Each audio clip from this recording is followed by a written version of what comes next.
talk about how music and sympathetic resonance and cinematics affect and heal us. Is it true that the Arcturians tend to be more musical?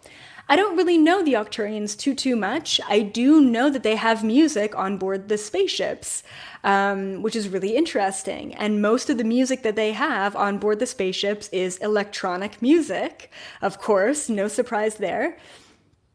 And the reason why is because if you had an instrument, like an acoustic instrument, like a guitar, on board a spaceship, and you have 10 different species that all live on board a spaceship, they all have different fingers, they all have different body parts, they all have different ways to work with that musical instrument, and it would be impossible to have one instrument for all the species. So they typically work with frequencies, sounds, tones.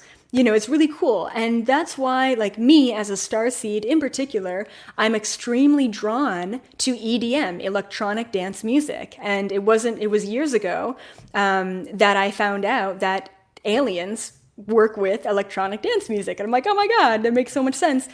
However, on the other hand, if you're obsessed with acoustic music, interdimensional beings are very envious of the fact that humans have such a wide range of musical instruments.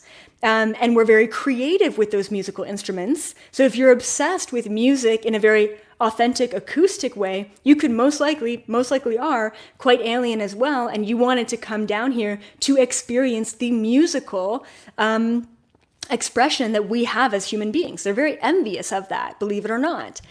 Super cool. So all interdimensionals work with music, tones, frequencies. They understand the power of that. I used to work years ago with binaural beats.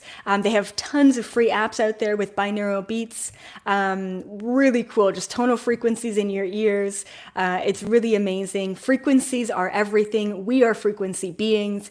It's really important. And it's funny because I'm not really into music. Like I've never been able to pick up an instrument and play it. Like I am so unmusically talented, and yet I listen to music probably 90% of the day doing my work. I love it. Especially like really soft kind of EDM. If you guys have heard some of my Spotify playlists, you'll know what kind of beats I'm into. But anyway, yeah. So music is a huge part of my life, even though I can't do it, right? Anyway, so that's just something to think about. But good question. Really good question, Dana.